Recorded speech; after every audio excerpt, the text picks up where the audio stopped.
Hi everyone, it's Harry here from Year 13, and I have Luke Albrecht here with me on behalf of the Australian Maritime and Fisheries Academy of South Australia. Welcome, Luke. It's great to have you on board the Year 13 Expo this year. Thank you very much, Harry. Keen as beans. Fantastic. Okay, before we start, I'd love to get a bit of background about the Australian Maritime and Fisheries Academy of South Australia, and also a bit of background about yourself. What was your your post-school journey? Absolutely. So Australian Maritime and Fisheries Academy has been around for about 25 years, quite an extensive period, and it was started by Hagen Steer. He's an honorary doctorate with all the fishing experience he's brought to Port Lincoln. So you might have heard of him. So our main job with the Australian Maritime and Fisheries Academy is all about training and facilitating the growth of the maritime industry, especially in the fishing sector. Mm-hmm. But it's quite broad along the whole spectrum of things, and we're looking to expand as each year goes on. So right now we tool people up to do their safety tickets at sea, basic requirements, that is, often. And we also have the skipper tickets for your coxswains, which is your entry one, onto your Master 4 and 5 and then 4. And then we also do the marine engine driving 3, 2 and 1, which also tools people up, and some parts to fishing compliance. So that really has provided a training in Australia that not many people have covered.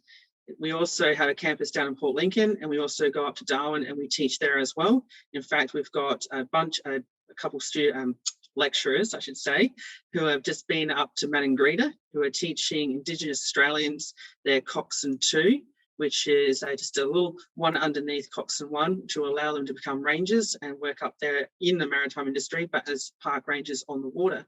So quite something diverse that no one has actually really done. So wow, that's all. I didn't know the extent of the tickets that the Maritime and Fisheries Academy offer, but also the locations that you operate within the country. That's brilliant. And how about yourself, Luke? So what was your kind of journey after leaving school to getting where you are today? Yeah, well, it was quite a colourful one, actually. So leaving high school, I was like, right, I'm going to become a counsellor. And so I started studying at Tabor. About a year in, I decided, well, no, that's not for me. I want to become a music therapist. So I also volunteered at Highgate Park, which was a place where people with grand acquired injury did a lot, like lived. And so I spent a year doing music therapy or volunteering with a guy there. After that, I decided to do that was while I was studying counselling as well. But then I wanted to become a social psychologist. So I went to Adelaide University SA and started a double degree there. And about halfway through it, I was like, oh, actually, change again. Yeah. I really want to do something in the maritime industry and perhaps use some of the skills I'd learned so far. So I went and started doing that, and that's when I stepped on board Toolship One and All down in Port Adelaide here. And while volunteering there, I was part of basically everything that was there. You couldn't stop me, really. It's just Brilliant. An absolutely exciting place to, do stuff, and a great family environment. And so I did my coxswains through the experience I did there, as well as my Master 5. And then having done my Master 5 there, I then get a phone call about 3 weeks later from one of the lecturers, well, the lecturer who actually taught us. And he was like, hey, Luke, we've just had someone retire here, so we need someone to fill in their position. And I thought of you straight away because, one, you're like super engaged in the class, you're always busy playing around with rope tying stuff, and you did really good in helping other people. Would you be interested? And I'm like, dude, would I? So I walked in, still did the whole interview process, but it was basically done and dusted. Fantastic. And that's how I got my job. What a story. And it's good to hear. It's quite a common thing. People try a few different courses, a few different career options. And as long as they're still open to, the next challenge or the next opportunity, then they can find themselves in industries they love, such as you have done yourself, which is really great to hear, Luke. Now, the next question I wanted to ask you was a bit of a different one, and it's a bit off topic, but, knowing that you've found a job that you love in an industry that you admire, if you had all the money in the world, what would you do? Oh, that's an extremely tough one. And I think it's touching base with the toolship again, because once you set foot on one, it's just a whole other world. I really want, and I still want, to become a toolship captain. Fantastic. what I really want to do is take young people at sea, young adults, and do a lot of training. Now, this happens already down, it's award-winning down in Tasmania with Windward Bound, and they're internationally recognised for the work they do with young adults going to sea for 7 to 10 days. Brilliant. I want to do the same thing on a tool ship as well. I just think the whole platform as an educational and experiential thing is unparalleled. You know, you get responsibilities and you're actually sailing a ship because you're working together as a whole team. Things that it's not something that we just make up, it's something you actually do, and it's completely real. So It's a great stepping stone to get young people out there, something that I experienced myself. Yeah, absolutely. It sounds fantastic. And forgive me for my ignorance, but what is a tool ship? What is that? Yes, the most beautiful ship on the world, on the sea. Except don't ask my lecturer that because he doesn't like tool ships. So I'm trying to convince him he does. So a tool ship is essentially a nice, big, beautiful ship. It could be a boat as well, dare I say, but smaller, with 2 great or 3 masts, 4 masts, and they're great big. They're like a yacht, but just supersized. Wow. And they carry often, you can get different classifications of tool ships as well. And the whole element of a tool ship that makes it move is the teamwork, because you have all these, depending on how big it is, but it always is very focused on that, trying to get these sails up, trying to use and harness that wind to pull and push that ship through the water. And so the one down in Port Adelaide here is a brigantine. So she carries 2 different types of sails, which help propel her through the water. So we try not to use any of those engines. Bit cheating there. Yeah. But there are tool ships out there that are actually going back to the old days without any engine whatsoever. So last I heard was a tool ship called the Cuddy Sark, the oldest surviving ship in the world. That is actually being built again by this group. Last I checked in Europe, and they want to build it without an engine.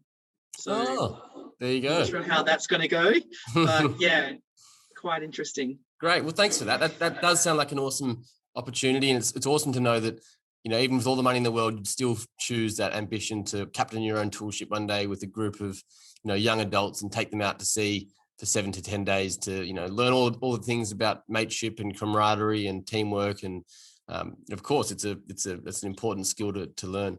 So yes.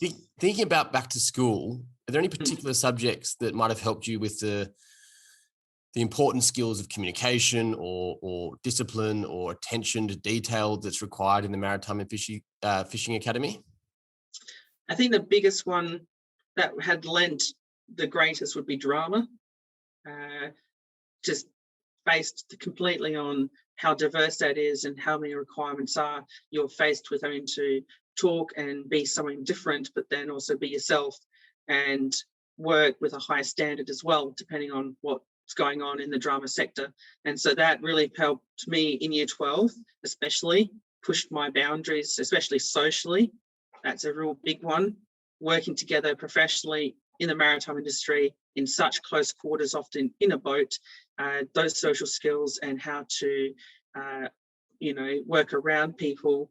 It's a complex thing. And so drama actually helped provide some great basic foundations in prepping yourself for that kind of situation. English as well, and history, I guess.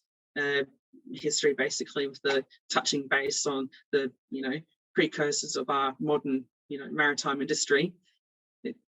It helped as well. But mostly I would say drama and English because then you're having paper warfare galore. Brilliant. Yeah, they are important subjects. And drama, your ability to think on your feet and be proactive and, think about potential solutions to verbal challenges or, team challenges. That's great. And history, of course, some of the things you might have learned about the history of ships and sailing and things. Yes. My next question is about the maritime industry and what you love about it so much, and more specifically, what about the Australian Maritime and Fisheries Academy do you really enjoy, and what excites you about going to work? Very good questions. So the thing I love that of all the stuff I've done drew me and keeps me on the sea is just the complete feeling of being alive. Like the sea is so vibrant. I think it's no mistake that the same percentage of salt in the sea is in our blood, which is quite interesting. And I don't know that's what's keeping me here, but being on the sea, working on the ocean in very different roles. I mean, that you can go from fishing, you can go from being on a tugboat to being on a ship driver to being a deckhand. It is so diverse, so much is happening. And at the same time, that it's very alive, and being on that water and being part of that while working is quite it's very unique, I would say. And the possibilities that attribute itself for each one is amazing. You can, if you want, be a deckhand on a fishing boat and then realize down the track, no, actually, I want to go and work as a caterer, should I say, on another boat. Well, do you need to do any study? Probably not, because you got all the tickets ready. You've been all the safety stuff. You can basically step on board and there you go. So the tickets that we share to get qualified, they have a good basis from which you can just almost step from one vessel to another and not have to do very much retraining at all. Brilliant. Very, very diverse. Okay, cool. So that's fantastic to know that you feel at home at the sea, which is a beautiful thing. Now, on the topic of tickets, yes, you mentioned that these tickets you can get are very transferable, and you can use them across particular maritime-based industries. Can you give us a bit of an outline for, let's say, if it's a school-based student or someone that's just left school, what are the first few tickets you need to get under your belt before you engage in a career out at sea on a fishing charter or just in the maritime industry in general? Yeah. So in working or stepping on board a boat, full stop, a lot of them require the safety ticket. So right now it's called the shipboard safety skill set. And essentially you do your online study, then you come in and I literally will set fire to stuff on a boat. Wow. And your job is to learn how to pull it out with the fire extinguishers. We then later in that day go and do a pool activity where we inflate a life raft and we do pool survival skills. So when you leave the academy after your study here, you've got your safety ticket. That eventually says to any employer on the water, this person knows how to, because you have to be your own firefighter, you have to be your own first aid on a vessel, because you can't just bring someone up as easily as we can on the land. We have it almost for granted. So we have to do a lot of training in that aspect. So that's your entry ticket to get on board any vessel. Then others, depending on what jobs you want to do, will then differ. So if you want to do driving on a small boat with passengers, say 12 meters, then you do your coxswain's ticket. So to be eligible for that, you need to have 240 days at sea already to show AMFA that you've got the experience needed that you can't teach. Or you get a task book and you just literally do separate tasks. Like one might say, prepare the boat for going to anchor. And it might have two boxes. You got to do it twice, and then you get signed off with someone who already has a coxswain or one higher. And when you get 80% of that book done, and you got 30 days at sea, because that task book cuts your sea time down quite a lot, and do your study, you can go in and get that ticket. So you can use that ticket. So let's say a coxswain's, you're a boat driver, and you're like, well, I don't want to drive this passenger boat anymore. I want to go drive a charter boat for fishing. Do you need any extra training or qualifications? Not really. You can just step foot onto that boat. What they will have personal requirements will be more like, do you know how to fish? Or it might not matter. They might just want you to drive a boat. Right. Or you might go, oh, there's a construction company down the road and they're looking for a skipper for their little dinghy to drive people around and service their vessels with someone on board. Oh, okay, I'll go do that. The only extra bit, because it's a construction site, you might need as a white card to say that you've got a safety ticket to be inducted. But it's not that much of a step. And the more little steps you do, all of these will add up. And so you won't have to do much retraining as time goes on. And the more tickets you get underneath your belt across the board, the more tooled up you are to basically take jobs like that when they come past. Or create your own job, knock on someone's door and say, hey, look, I've done I've done a couple of years on a fishing boat. Then I went to the construction. Then I did this and did that. And this person might go, oh, wow, you've really, you've worked hard and you've got a lot of experience across the board. Yeah, I'll take you. Yeah. Just based on that. Absolutely. That's good advice there, Luke. And so to get these days at sea, you need to pass the first few safety tickets to give you access to a skipper that will take you on board. And then once you've done if it's 240 days or the particular achievements you need to succeed, complete, you can then go to your coxswain ticket. Is that correct? Yes, Yeah, that brilliant. is correct. There are places. I should mention that the safety ticket is only if you're being employed or being used as a crew. So if you need to get sea time to get your coxswain's ticket, because you don't need sea time to get your safety ticket, basically you can just ask them, hey, could I volunteer and just learn how to do some stuff, but you sign off on sea time or something like that. Every boat or vessel will have a requirement, a safety requirement, a safety ticket that says when you go to sea, you must have a licensed driver, such and such, and your crew member must have this qualification. So, for instance, if we use the one and all down in Port here as an example, when they go to sea, they need a maximum or minimum, I should say, of 4 people with a shipboard safety skill set ticket as crew when they go to sea on a voyage. But that doesn't mean that the rest of the crew have to have it. They don't, because you've got the minimum 4 people. I see. Okay, interesting. I'm starting to see there's a lot of, intricate yes, and definitely necessary because of the risks that maritime and working in the maritime and fisheries industry may expose you to. But there's no one better to inform us than Luke Albrecht himself. And of course, the Maritime Fisheries Academy. So get in touch with them if you do have any questions about the intricacies or specific steps needed to get involved in this industry. Now, over to yourself now, Luke. What personal attributes do you think you possess that have helped you succeed in your role and also your career in the maritime and fisheries industry? Yeah, good questions. I would say the top one would be the dedication and persistence. Like any job, it requires a lot of hard work and to stick at it and to believe in yourself. And so if you have an idea and you want to pursue it, then there's nothing that should stop you. You just got to keep at it until you make it happen.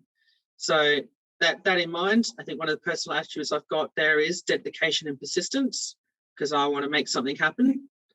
Attention to detail. So when I first walked into my workshop and took over from the other guy, it wasn't quite what I would like. There's a bit of stuff everywhere. So first thing I did is I ripped everything off the shelves. There was mess everywhere for a few weeks. I told everyone, just bear with me. And I put everything. So when you walk in, you go, right, there's all my valves. There's all the hoses. That's all the firefighting gear. And so you know at a glance where everything is. And that's how it should be, ship shape, ready to rock and roll. And that also, and they saw that like, okay, you stay here. Don't go anywhere else. Yeah. You should come and do my office. Yeah, that's great advice. Great advice. So 2 important things: be persistent, be resilient, keep pushing for that thing you strive for. And then I like the third one where you notice that, you're now in charge of this workshop.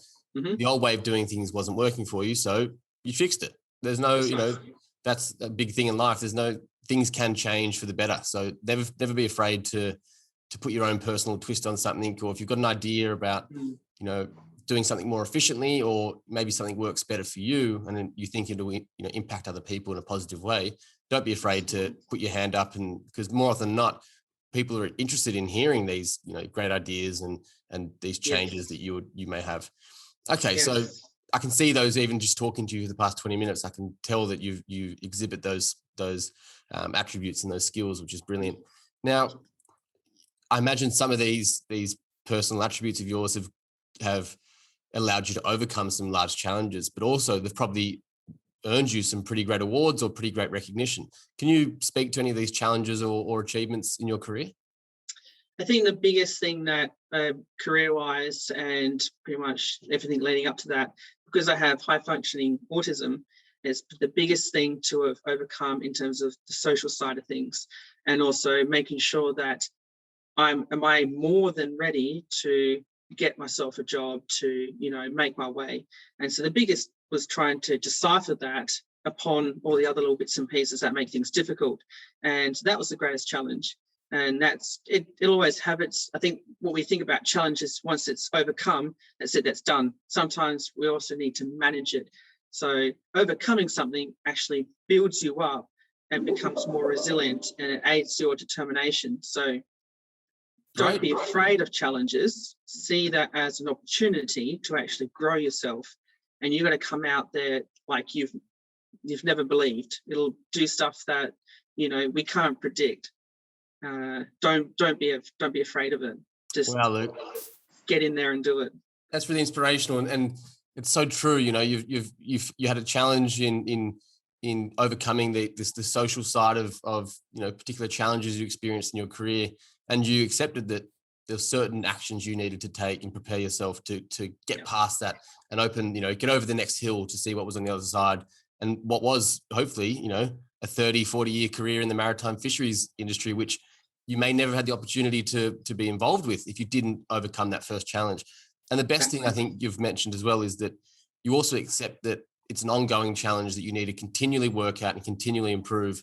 And it's compounding, right? Your skills will compound, your resilience will compound as the challenges of your career get, you know, maybe larger and more frequent, you know, as you progress and become more senior and grow your position in the organization. And as long as you're you know, cut out for the challenge, you'll do amazing things. So it's a testament to you and your resilience and hard work. So well done.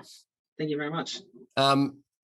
Okay, you've talked about these attributes you possess and the skills you've learned, and you're clearly a maritime genius with regard to all the things required and what tickets you need to get and to do this first and this next. And you're obviously a huge asset to your organization.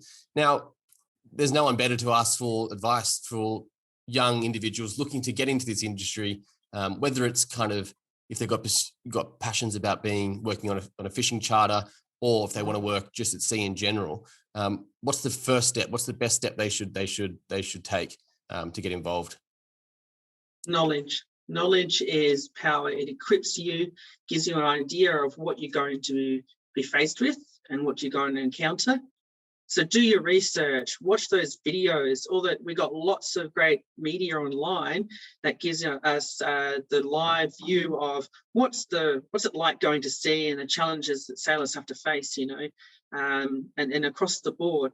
Start with that so you have an idea of what you're getting into, and then find a boat that you can play around with. Get on board anything. You want to know if you want to be on the water and play around on it. But the best thing is don't process too much in terms of overloading yourself. Get out there and enjoy being on the water.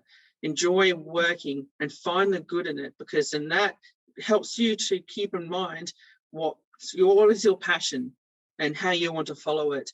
And if you got that passion there, you're going to be more, it's going to make it easier and to stay determined and focused to achieve what you've got, what you want to get. So hop on a boat, do your research. And I mean, for instance, I started my journey volunteering my time. A lot of people are like, oh, you didn't get paid for working? And I was working on the ship. But I walked away with going, I've helped the ship and its social implications on helping young people at sea and in society. Two, I worked away with being taught stuff that you don't necessarily get taught anywhere else because they're highly trained there. And you walk, and you three, you got a great big family. When we talk about the maritime industry, it's a very close-knit community. So John over here in the construction, he might know George over at the fishing charter because he loves his fishing. Yeah. And so they know each other, and it's about that networking. And when you start that networking, who knows where that might take you. You might be like, oh, I've just lost my job, or I need extra money. Where can I go? And you're talking to John, and he's phone. He goes, oh, I've got a mate, and he owns like a huge fishing company. And in fact, it's the Pasquale Pearls. And, you know, they need 2 skippers and a deckhand. Would you be interested? You're like, would I be? Yeah. And next minute, you're in Western Australia, or next minute, you're in the Northern Territory, or over in Arley Beach in the Eastern Seaboard. Wow. Never know where it might take you. It's a very adventurous thing, but it can be difficult like any other thing. You just got to remind yourself why you're doing it, and that passion is a fantastic driver. It's a fire that can basically never go out, and you want that. Great. More, you know, you're wise beyond your years, Luke. Plenty of sage advice, which is brilliant. I think if we can boil it down, it's get out there and experience it. Get on a boat to find out if you really want a life at sea. Yep. Make sure you develop those connections early on, network, you know, be honest and know that the industry you're going to work in is most likely very small, close knit, and it's built on long-term relationships because, you know, these maritime and fisheries fishing industries, they require long-term commitments and long-term relationships between partners. So do make sure you present yourself well, you communicate well, you're open to volunteering or to getting experience that actually will earn you an income later on in life. And of course, get in touch with the Australian Maritime and Fisheries Academy, especially for those people Adelaide-based. Get in touch with Luke, inquire through their website, and learn all the things you need to know before you get involved in the Maritime and Fisheries Academy industry. So, look, unfortunately, and that's a big unfortunate because I was having a great time talking with you. That's all the time we have for today. It's been absolutely fantastic to learn about your journey from social work to music therapy to university, and then finding your passion and your niche. Carving out a role at the Maritime and Fisheries Academy in South Australia. It's also been brilliant to get to know you as a person and hear about the challenges you've overcome and how you've kind of faced built a level of resilience that has allowed you to further your career.